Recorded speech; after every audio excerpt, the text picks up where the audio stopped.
Good afternoon, everyone. Good afternoon. I'm going to be really quick here. I have the National Security Advisor, Jake Sullivan, to talk about the latest in the Middle East. So I'll turn it over to him. Thank you, Corinne, and good afternoon, everyone. I'm here to provide a brief report on the Iranian ballistic missile attack against Israel that occurred earlier today. I can take just a few questions because this is an ongoing situation and I need to get back to my desk. Today, Iran launched nearly 200 ballistic missiles towards targets in Israel. The United States military coordinated closely with the Israeli Defense Forces to help defend Israel against this attack. U.S. naval destroyers joined Israeli air defense units in firing interceptors to shoot down inbound missiles.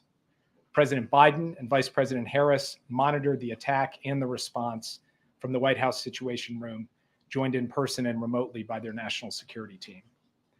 We are still working with the IDF and the authorities in Israel to assess the impact of the attack. But at this time, and I stress at this time, we do not know of any deaths in Israel. We are tracking the reported death of a Palestinian civilian in Jericho in the West Bank.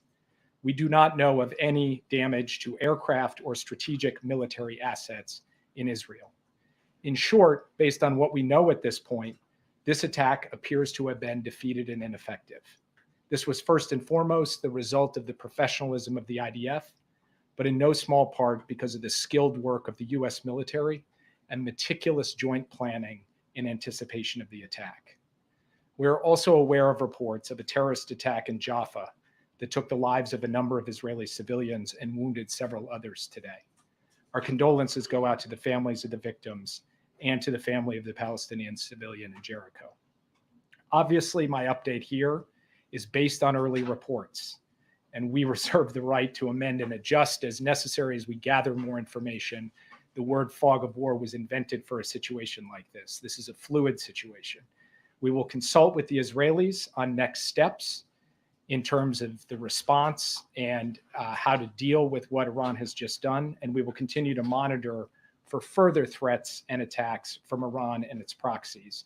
We are particularly focused on protecting U.S. service members in the region. And with that, I'll take just a few questions. Yeah. Thanks, Jake. Is the administration making any preparations to evacuate U.S. citizens from Lebanon or elsewhere in the region? We have been very clear for some time now that U.S. citizens should avail themselves of commercial means to depart Lebanon, given everything that's going on. We have said that from this podium, from multiple podiums. We continue to say that, but we have not begun triggering a non-combatant emergency evacuation, a NEO, and do not have an intention to do so at this time. If that changes, we'll let you know. But we continue to reinforce the point. American citizens in Lebanon should follow the guidance from the State Department, which is to find civilian commercial means to depart, because in extremis, we may not be able to get them out safely. Yes. Thanks, Jake. What is the U.S. view on whether Israel should retaliate, and what is your concern about this leading to a wider escalation of war in the region? We've had some initial discussions with the Israelis in the aftermath of this at the military level and also at the White House to Prime Minister's office level. We'll continue those conversations in the hours ahead. I'm not going to prejudge or get ahead of anything. We want to have some deep consultations with the Israelis, and I'll have more to report to you after we get the opportunity for deeper discussions. And escalation in the region? Obviously, this is a significant escalation by Iran, a significant event. And it is equally significant that we were able to step up with Israel and create a situation in which no one was killed in this attack in Israel, so far as we know at this time. We are now going to look at what the appropriate next steps are to secure, first and foremost, American interests, and then to promote stability to the maximum extent possible as we go forward. Yeah. Back in April, the president's message to Israel was to take the win when the U.S. and Israel were able to intercept the barrage of Iranian missiles. Is he recommending a similarly limited response this time? I will not, from this podium, share the president's recommendations. He will have the opportunity to share them directly. We're going to have, as I said, ongoing consultations with the Israelis this afternoon, this evening. It is too early for me to tell you anything publicly in terms of our assessment or in terms of what our expectations are of the Israelis or the advice that we will give them. So will he be speaking to Prime Minister Netanyahu today? I don't have anything to announce from this podium, but I can tell you that he is tracking this minute by minute. We are very much deeply in touch with the Israelis, and insofar as we have calls to read out, we'll make sure to read them out with you. Just last question, then I'll turn it over. Thank you, Jake. In April, after Iran struck Israel, the U.S. issued a number of sanctions as a consequence. This morning, the president said there would be severe consequences if Iran carried out this attack. What are those consequences, and are they more severe than sanctions? Totally legitimate question, and that answer will come based on the conversations and consultations we have with our Israeli counterparts. It's too soon for me to stand before you today and give you an answer. What I can tell you is this. We are proud of the actions that we've taken alongside Israel to protect and defend Israel. We have made clear that there will be consequences, severe consequences for this attack, and we will work with Israel to make that the case. Thank you very much. Thank you, Jake. Thank you, Jake. Okay, on to the rest of the programming here. This morning, President Biden was briefed by his Homeland Security Advisor, Liz Sherwood-Randall, on the latest impacts of Hurricane Helene, and this afternoon he will receive an interagency briefing on the Hurricane Helene response and recovery efforts. At the president's direction, the Biden-Harris administration continues to use every tool available to get assistance and resources to the communities that need them the most. Yesterday, the president approved a major disaster declaration for Georgia, which will unlock additional assistance to help those recovering.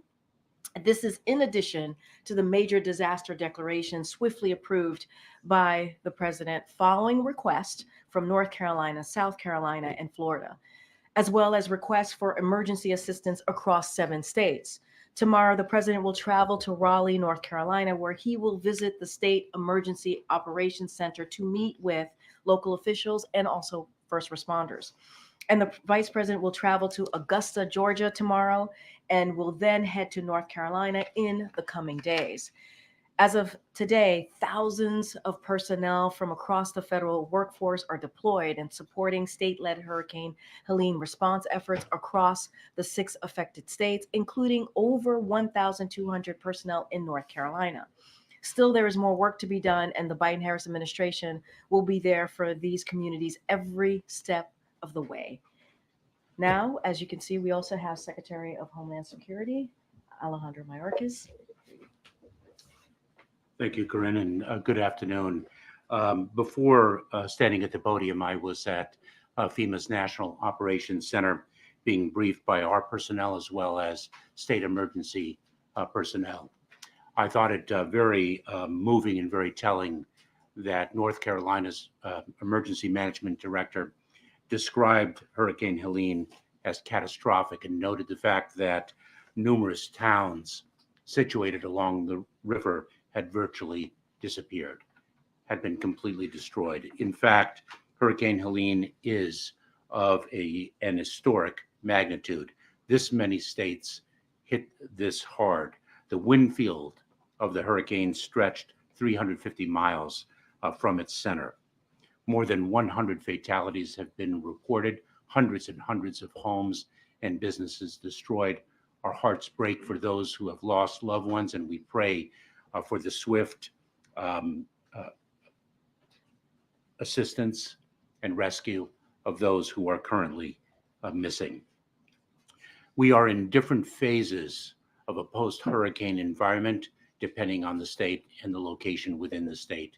In some areas, we are still in search and recovery, search and rescue operations. In others, we are, in fact, in the response and recovery phase. I thought I would give you some of the latest statistics based on the briefing that I received.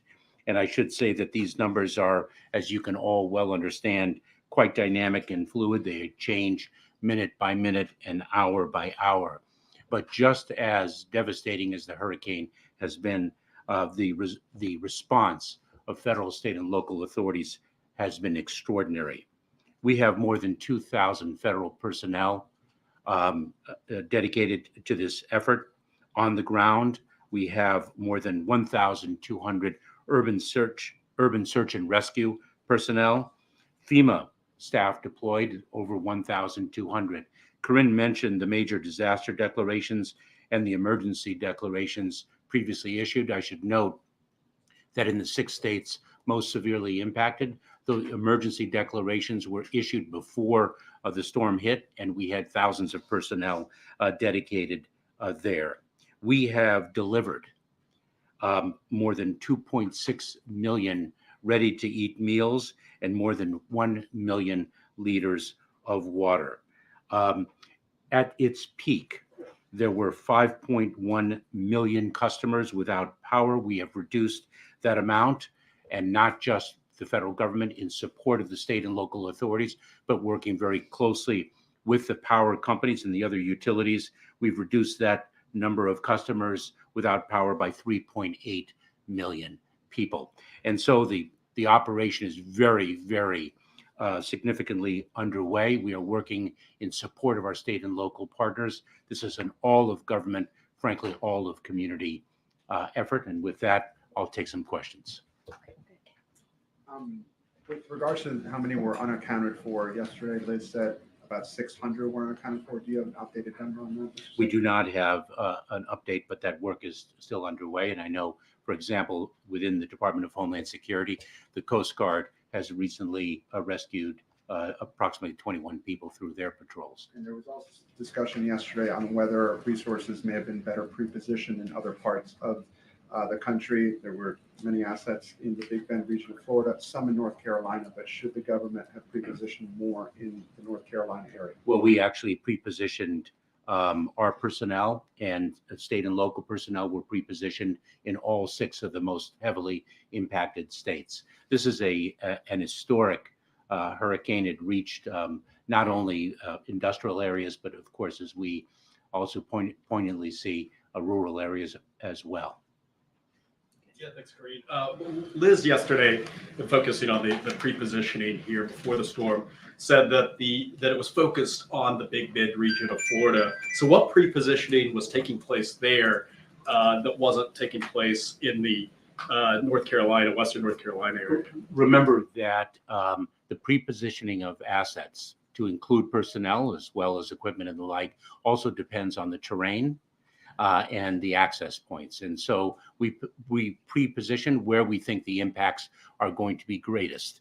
And we have seen the impacts hit mountainous regions that are inaccessible. We now have roads destroyed.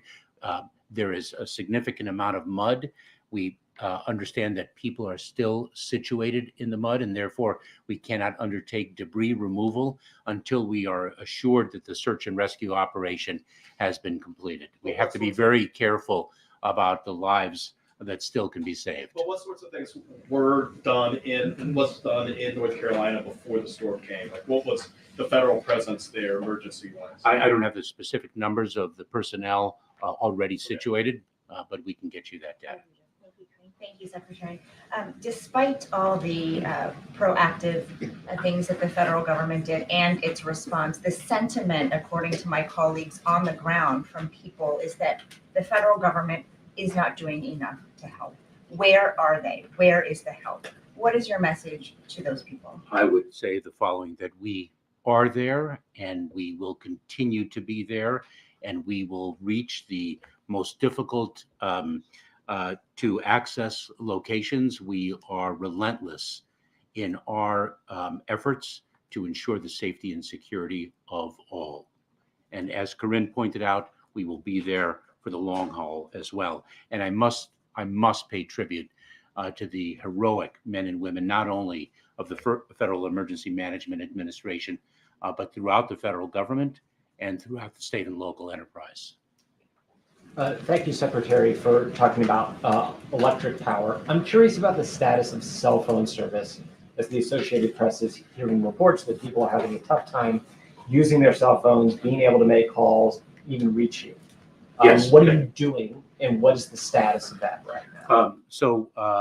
In fact, communication has been difficult in a number of areas, if not impossible. A great deal of infrastructure has been demolished.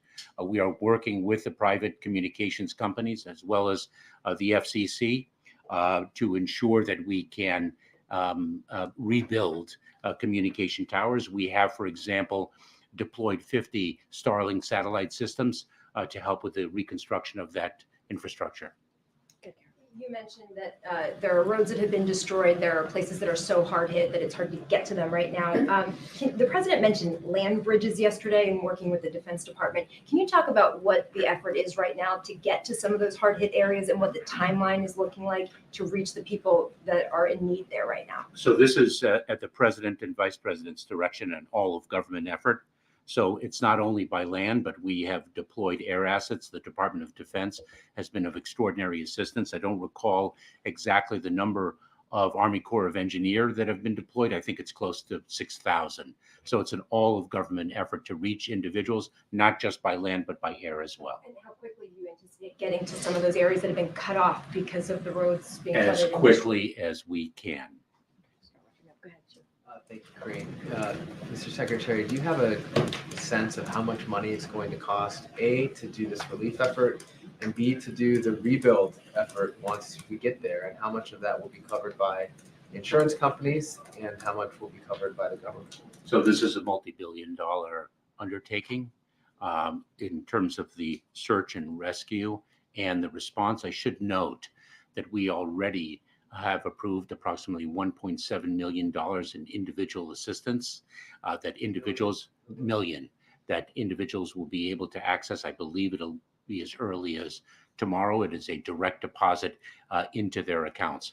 But the rebuilding is something that is not for today, but that is going to be extraordinarily costly, and it's going to be a multi-year enterprise. Thank you, Attorney. Thank you, Mr. Secretary. Two questions. First, about the president's decision to go to Raleigh. Can you give us a little bit of a breakdown as to why he's going to that location and what he will see, and whether or not he'll be able to see any of the harder hit areas in the western part of the state? So the decision of where to go and when to go is a decision that must be calibrated according to the capabilities and needs on the ground. And so the president and the vice president have been quite deliberate to take those sensitivities into account, to work with state and local authorities and ensure that their visit is constructive and not in any way interfering with the urgency of search and rescue operations and the work underway on the ground. And so they selected the timing and location of their visits accordingly. Another question about the upcoming election. Obviously, North Carolina is a very important state. And ballots are supposed to be going out in the coming days. Do you have any sense of how much impact the hurricane had on the ability to carry out the election and carry it out safely? Well, the state and local authorities are in charge of their respective election efforts. They have that top of mind, and we are going to be able to make sure, they are going to be able to make sure that people have the ability to exercise their fundamental right to vote. Kevin, last question. One of the issues we're hearing about in North Carolina is not just down power lines, but flooded substations. Do you have a sense of how long it will take to get those back online and what the administration can do to help remedy that? So the president, as Corinne mentioned, is going to be briefed in an interagency effort. Secretary Granholm and other representatives of the Department of Energy are going to be there. It is, as am I, of course, it is a multi-phase approach. Not only do we have to bring in some additional infrastructure, but there is going to be damage and the like that it's going to take time and money to replace and reconstruct. Precise figures I don't have. All right. Thank you so much, Mr. Secretary. Thank you, Appreciate Corinne. it. Thank you all very right. much. Thank you. Okay.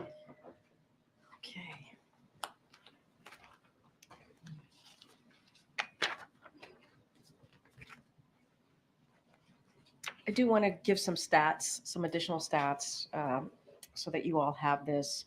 More than 4,500 personnel from across the federal workforce. That's the numbers as of today. FEMA has shipped 7.1 million meals ready to eat, more than 7.5 million liters of water, 150 generators, and over 95,000 tarps, nearly 1,300 urban search and rescue personnel on the ground. The Department of Defense has 30 high water trucks and 22 helicopters. So just wanted to make sure you guys have that. Those are the numbers as they are today, the most accurate. And I just have one more thing at the top, and then we'll go to Josh to kick us off. So collective bargaining, as you hear us say many times before, is the best way for workers and companies to reach a fair deal. including one that gives workers the pay and benefits they deserve. It's important that both parties come to the table and negotiate in good faith, as we talk about, is what we're seeing with the ports situation. As you saw the president say in his statement earlier today, he has urged USMX to come to the table and present a fair contract to the workers of the ILA that ensures they are paid appropriately in line with their peers. Shippers have made record profits since the pandemic, and in some cases have seen profits grow in excess of 800% compared to their profits prior to the pandemic. Executive compensation has grown in line with those profits, and profits have been returned to shareholders at record rates. It's only fair that workers who put themselves at risk during the pandemic to keep ports open see a meaningful increase in their wages as well. As the president said, dock workers will play an essential role in getting communities the resources they need out of the aftermath of Hurricane Helene. Now, this administration will be monitoring for any price gouging activity that benefits foreign ocean carriers, including those on the USMX board as well. It is time for USMX to negotiate a fair contract with the longshoremen that reflects the substantial contribution they've been making to our economic comeback. And with that, Josh, it's good to see you. Good to see you. We could step back. Yeah. Americans right now are seeing chaos in the Middle East, death and destruction from Helene, and now a port worker strike. And I'm curious for how worried should people be about what seem to be three kind of unraveling issues? And what is President Biden doing in terms of changing his schedule or taking additional steps to try to reassure them? So look, I think a couple of things here that I would note is that I hope the American people have confidence in this president, someone who has experience, who's been U.S. Senator, a vice president, and now president for 3.5 years to get the job done, to make sure that he has the American people front and center on everything that he does. It doesn't matter if it's foreign policy issues, world issues here in the United States, obviously. And you're right, there are three major events, if you will, happening all at the same time. And this is a president that spent a lot of his time in the Situation Room with the vice president, getting updates, being hands-on on getting updates and talking to and obviously communicating with the Israeli government on what was going on and how to move forward and really monitoring the situation, really. And he and his team have been having regular conversation. Well, his team has been regular conversations with representatives as it relates to ILA, USMX for the past several days, all the way up until yesterday. And he's been getting updates on that as well. The hurricane, you've heard and seen obviously updates from us on what the president has been doing, having conversations with governors, local officials, trying to make sure they are getting everything that they need, directing his team to make sure that I just laid out some of the things that are already on the ground, whether it's water, food, generators, assistance that is needed to really deal with the impact, this horrible impact that this hurricane has had. And so this is the job of the president, right? Unfortunately, there are going to be events like this. And this is where you see the leadership of a president show up, direct their team, to do everything that they can on behalf of the American people, be that lead, have that world, global leadership, as you see from this president. And so he has been doing that, not just today, not just the last couple of days, but 3.5 years. And I think this should send a message to Americans. It matters. It matters who sits behind that resolute desk. It matters what the leadership looks like. It matters. And you see that almost every day in this administration. You had mentioned that the vice president is finalizing a trip potentially to North Carolina later. The president had mentioned he might go to Florida and Georgia later this week. Is there any more you can give on that? I don't have anything more to share on that. Obviously, our big thing is always to make sure that we don't take away from the emergency operations on the ground. We want to make sure it's the right time to go.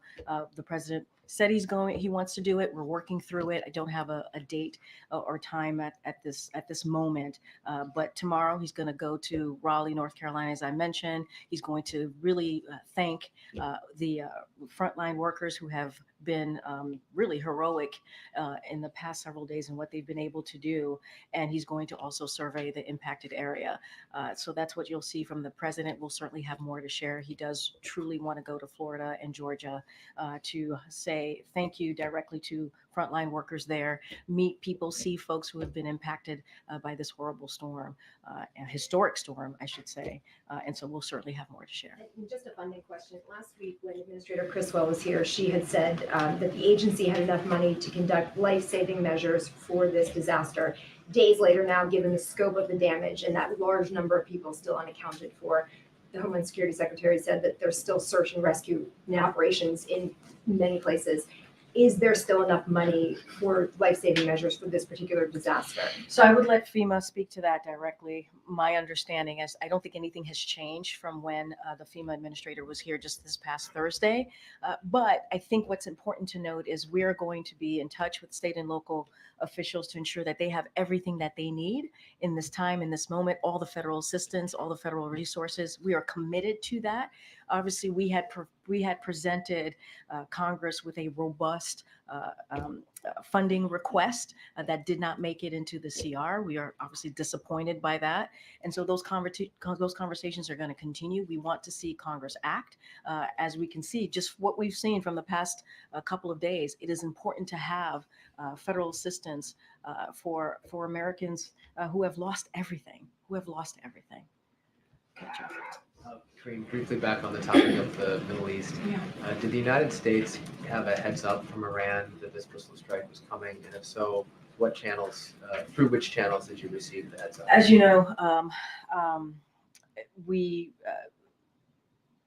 there are conversations that we have and that are not necessarily. Here's what I can say. I'm not going to speak to private diplomatic conversation. I'm not going to get into that. What I can say is that what you saw today, what you heard from Jake Sullivan, is that we are going to continue to be there for Israel, to defend Israel. They have the right to defend themselves. What you saw today, what's happening, the developments of what you saw today, and what you heard from the president directing the Department of Defense to make sure that we assist Israel in what we in the operation that we saw coming from Iran. You heard from us earlier today, you heard from the president.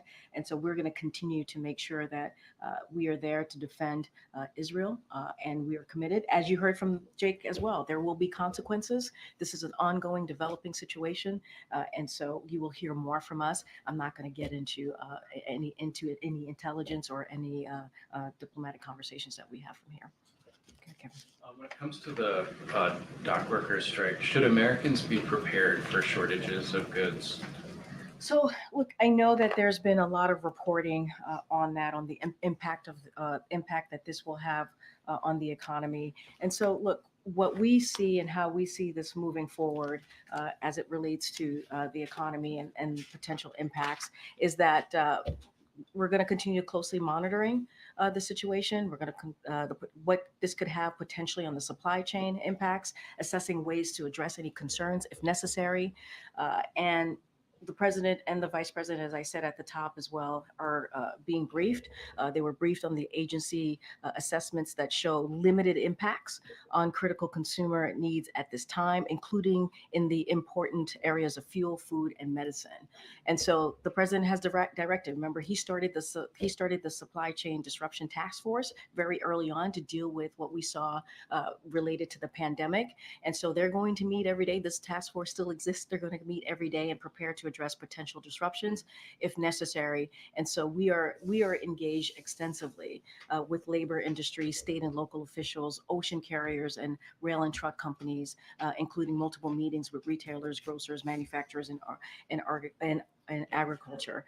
So this is something when it comes to the supply chain, as we obviously, as I just mentioned, the president started the task force. We are taking this very seriously and we're going to monitor this very closely. Thank you, Corinne. Yesterday, when the president was asked whether he was aware of a limited ground operation into Lebanon by Israel, he said, "I'm more aware than you might know." Can you elaborate on what he meant? Did the president play a role in determining the size and scope of that ground operation? No, I mean, this is when it comes to any military operations that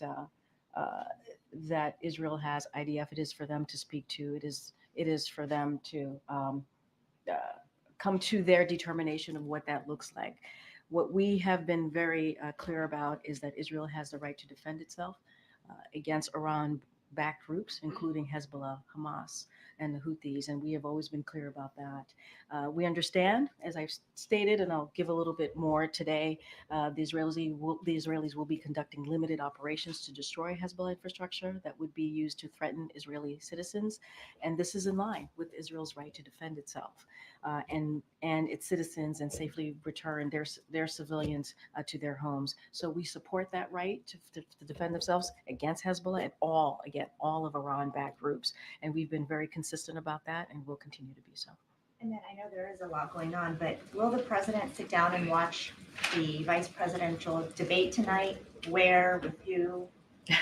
As you just stated, there's a lot going on. There's a lot going on. I mean, the question that I got from Josh moments ago is there are multiple events happening all at once, and the president is going to continue certainly to deal with all of these events on behalf of the American people. Look, you heard from the president just a couple of days ago. He has complete confidence in Tim Walz. I'm going to be really mindful, because it is a campaign event. I'm just going to leave it there. He's going to be very, very busy, continues to be very busy with all of the events happening today, but he has complete confidence in Tim Walz. Thank you. You spoke about wages earlier. Can you talk about the president's view of the ILA's push to put restrictions on automation? That's a major sticking point in those negotiations. Look, what I will say, I'm not going to go point by point with what they're negotiating. We believe it is important that workers get a fair pay and also benefits. That's what they deserve. I just laid out what the shippers were able to do. Right, they were able to regain their profits. Some of it in excess of 800% since the pandemic. Right, executive compensation has grown in line with those profits, and profits have been returned to shareholders at record rates. And so, ILA, these workers deserve to get paid what they're worth. They deserve that. They put their lives at risk during, they worked, they had to work during the pandemic to keep ports open. That was not an easy thing to do. They put themselves at risk, and so now they deserve fair wages. Anything particularly about technology? They're concerned that I hear the question.